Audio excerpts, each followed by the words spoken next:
Hello students, YouTube के channel management with DP Singh में आप सभी का स्वागत है।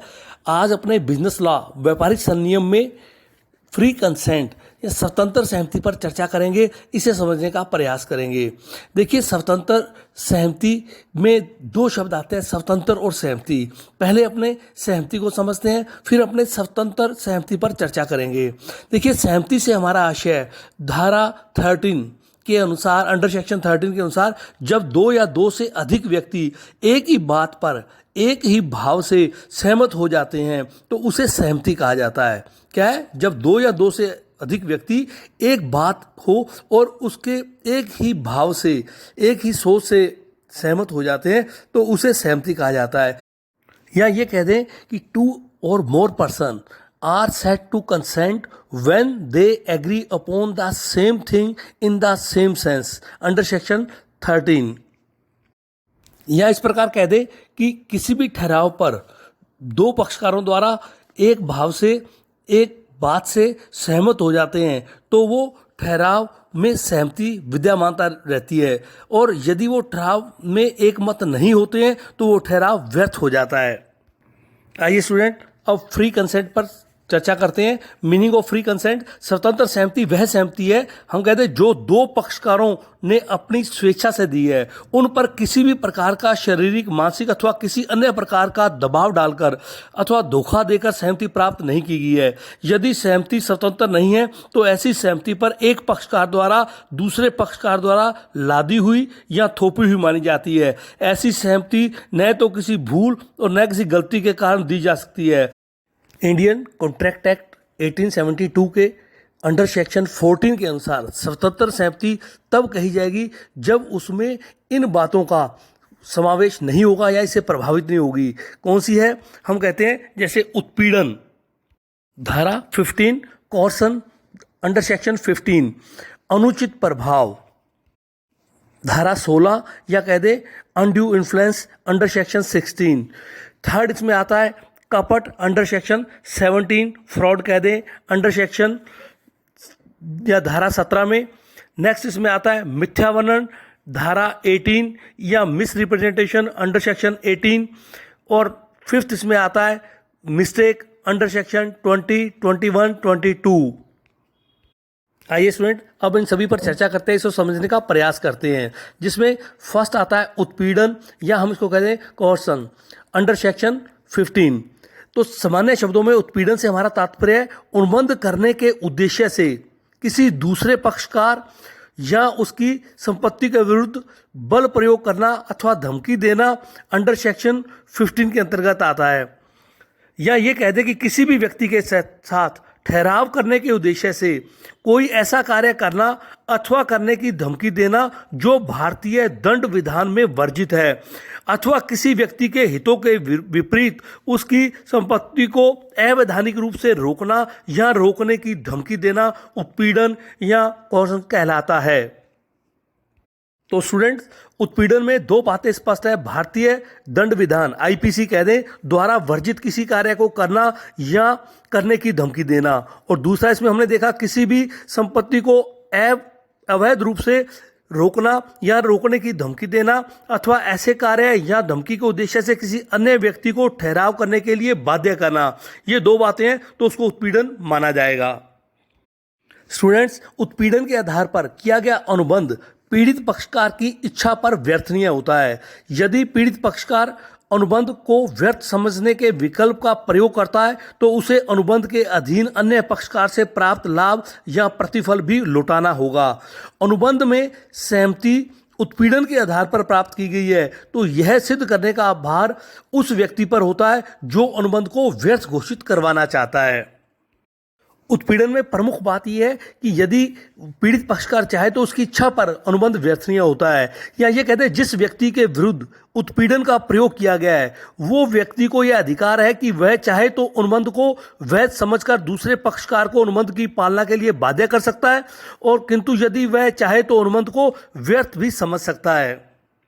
स्टूडेंट, सेकंड आता है अनुचित प्रभाव अनड्यू इन्फ्लुएंस अंडर सेक्शन 16।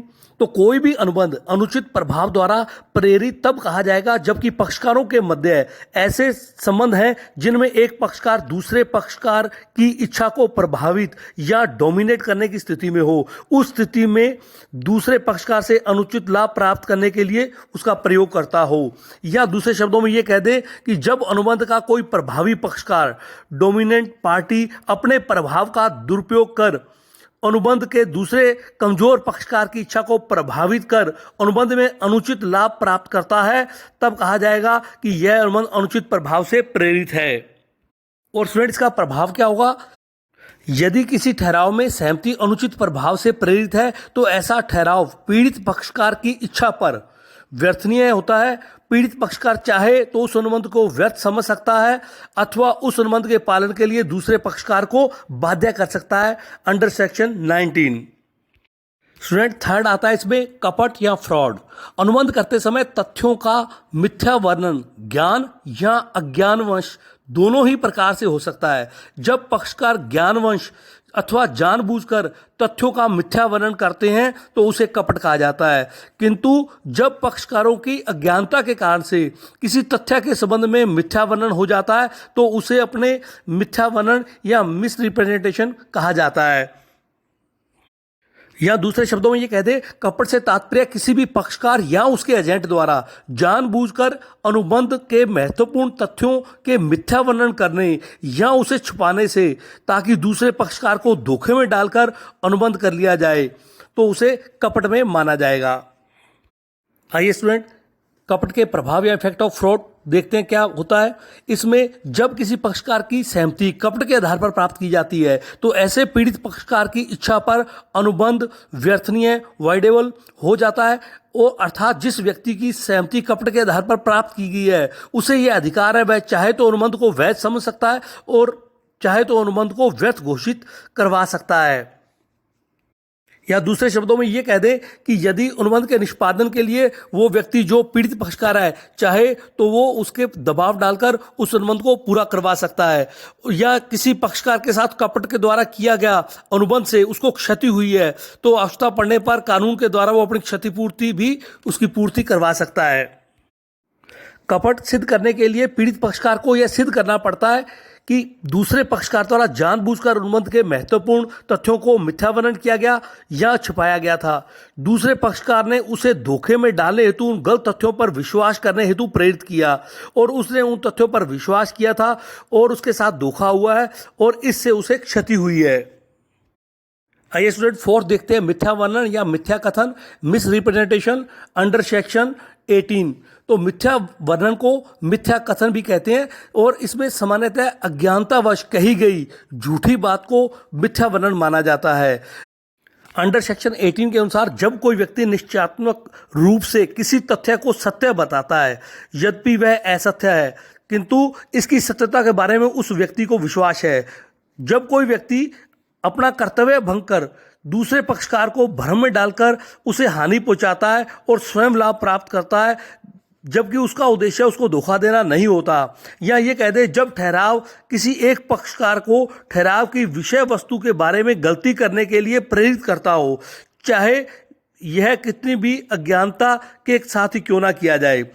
हम दूसरे शब्दों में ये कह दें मिथ्या वर्णन के संबंध में कि मिथ्या वर्णन में एक पक्षकार दूसरे पक्षकार को अज्ञानतावश धोखा देता है। इसमें पक्षकार को धोखा देने का उसका कोई अभिप्राय नहीं होता किंतु अज्ञानतावश तथ्यों को छिपा दिया जाता है अथवा भ्रामक रूप से प्रकट कर दिया जाता है अथवा पक्षकार अपना कर्तव्य भंग करता है अथवा दूसरा पक्षकार अज्ञानवश गलती करने के लिए उसको प्रेरित करता है तो उसे मिथ्या वर्णन माना जाएगा।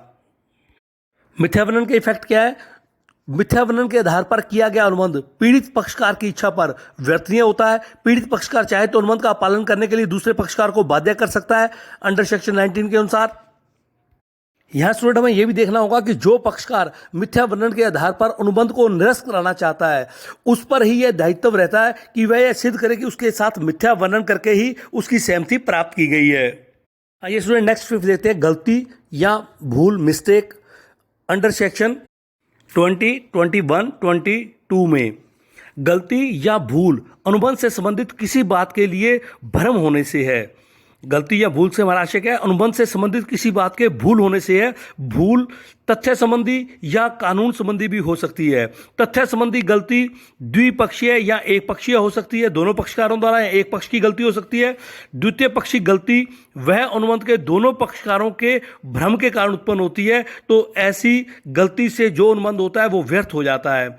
एक पक्षीय गलती से अनुबंध के किसी पक्षकार के भ्रम उत्पन्न होता है, तो एक पक्षीय गलती यदि दूसरे पक्षकार के कपट या मिथ्या वर्णन के कारण उत्पन्न हुई है तो अनुबंध व्यर्थ होता है, अन्यथा एक पक्षी गलती से हुआ अनुबंध पूर्णतः वैध होता है।